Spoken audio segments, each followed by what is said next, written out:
Hi there BookTube, it's Eleanor here and this is my weekly wrap up of everything that I have read.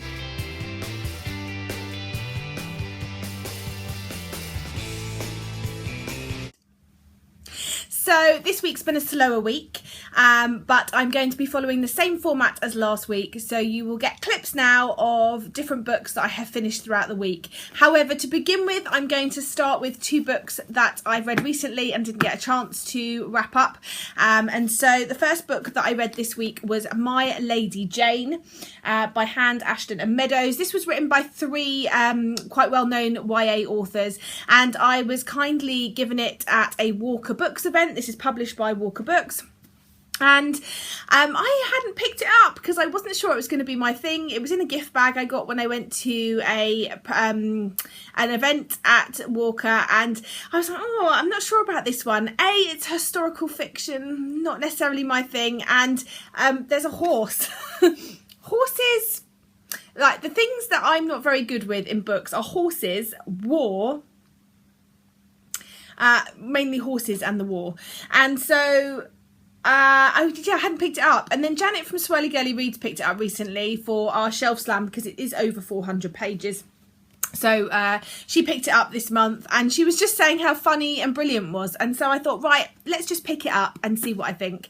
And she was right, it was really funny and really brilliant, and I really enjoyed how they'd done this. What they did is they've taken Henry VIII's time and they have changed the Protestant and Catholic religions for the Verities, which are just, I think, meant to be the Catholics, and then I think it's pronounced Etiennes, and they are people that can turn into animals, and they are the Protestants. And so or from what I gather, and it's just about like the story of intrigue and politics and trying to do away with kings and queens, and how this sort of shape-shifting factors into it. And it was just a really good, fun story with a really nice romance.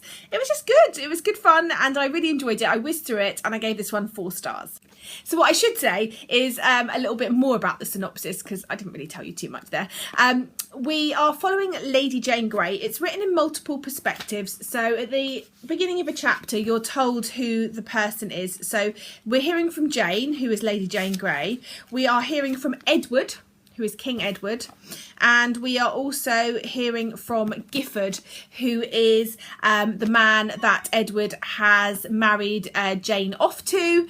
And basically it's the story of, at the very beginning, Jane is married to Gifford in an arranged marriage by the king, because the king is dying of what they think is consumption, and he needs an heir to the throne. There isn't a male that he wants to put on the throne, and so Jane is a long time childhood friend. He respects her, so he weds her to Gifford in the hope that they will produce a male heir, and that male heir will then become the king.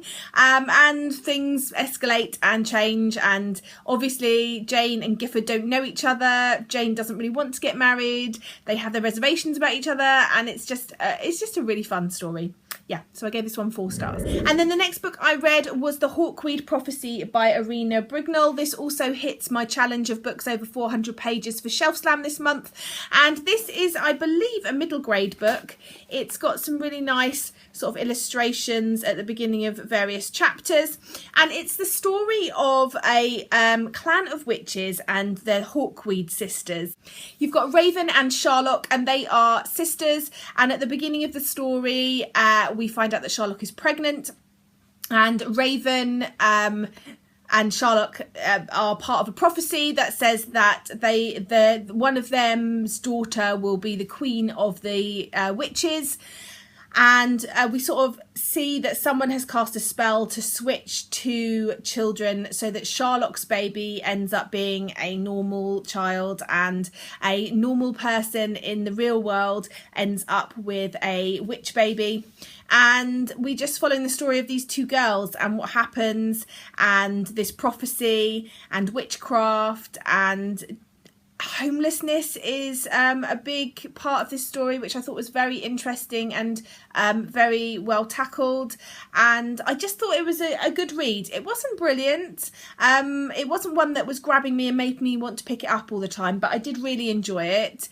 It was a page turner. I mean, the pages, you know, the writing's quite large. It is sort of a middle grade story, but I definitely think if this would suit a younger reader who was interested in sort of supernatural and witches and magic, and I just thought it was very good. And I think there is a second book out, although I won't be continuing on because it just wasn't for me in the long term. It was an interesting enough read, and I gave this one 3 stars.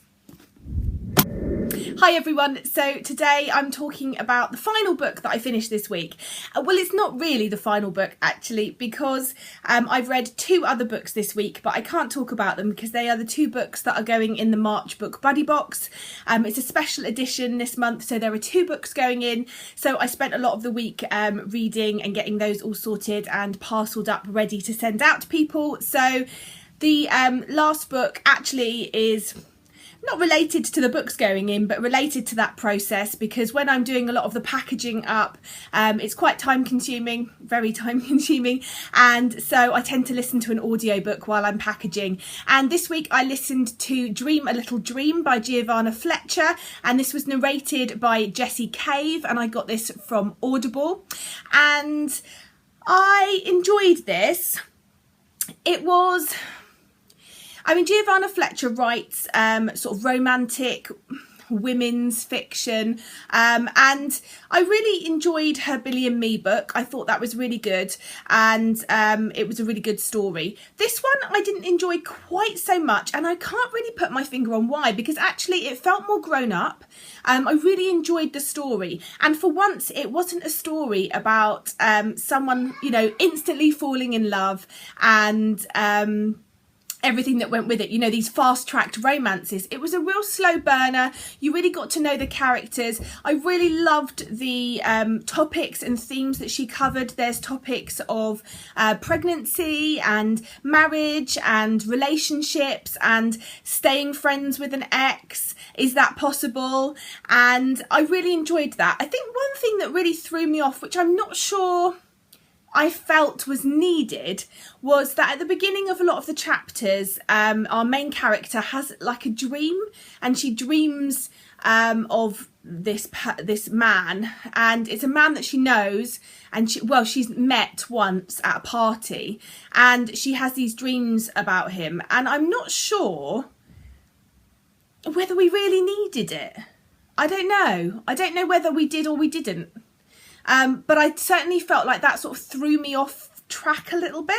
I could see that was kind of the exploration of the story and dreams and how they help you to work through things in your life.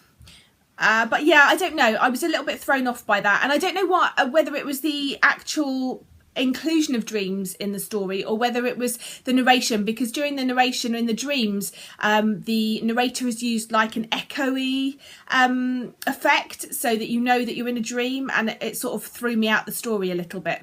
The narrator was very good. I really enjoyed her narration. She's got a great reading style, so I really enjoyed that, and I did enjoy a lot of the story. I just felt like there was a lot covered, but it just wasn't very exciting. That sounds terrible, but yeah. So I just found it an easy read. It was definitely perfect for what I was doing. I didn't need to concentrate, you know, all of my attention on it to really sort of get into the story. So it was a good read, but not a great read, and so I gave it 3 stars. So that's it from me this week. I'm currently reading The Hate U Give by Angie Thomas, because I know a lot of you have mentioned that you're interested in hearing my thoughts on that, so you will hear my thoughts on that next Friday in my Friday reads. And yeah, what have you been reading? Have you read any of these? What are your thoughts? So that's it from me, and I look forward to speaking to you soon. Bye for now, BookTube. Oh, and stay tuned for Matilda's booktube for the week, because I'm really sorry those of you that don't like seeing children in videos, but she was desperate to talk about her favourite books this week, and so I let her have a little go, and I feel like it's only fair to let her have a very quick snippet at the end here. So if you want to watch that, stay tuned and you can see Matilda talking about her favourite book of the week. I wasn't in the room when she was recording, although obviously I'm editing this, so it'll be fun to look back myself and see what she says. Hi, my name is Matilda, and my kitty that you see books at a fun, and I had fun with them, and my mummy started to read them with me, and tough, but Kitty Lacey was a fun hairdresser and was a mermaid, and the mermaid just wanted to be a mermaid again, and actually the mermaid wanted to be like Kitty, but the sea witch turned her into like the sea witch on the back, and like the sea witch, and it's the mermaid wanted to be a theme like Kitty, but the old witch gave her a potion and it was wicked, and then they went to her and they grabbed the bottle, and then they nearly did it, but they went to the cage, and then what happened is they trapped her in the cage, but then they trapped the evil witch in the cave, and then they tied in a knot. So no, and it was perfect as it was. And next I got the Rapunzel with the long hair, and Rapunzel is a princess, and even that looked like Ariel, but it wasn't, but this is Rapunzel. See people, and then what happened is, and then they just knocked the evil witch out in the house. Look, they knocked the Emperor old troll up, and even two stepmothers, a naughty fox and a witch, like they had a wedding.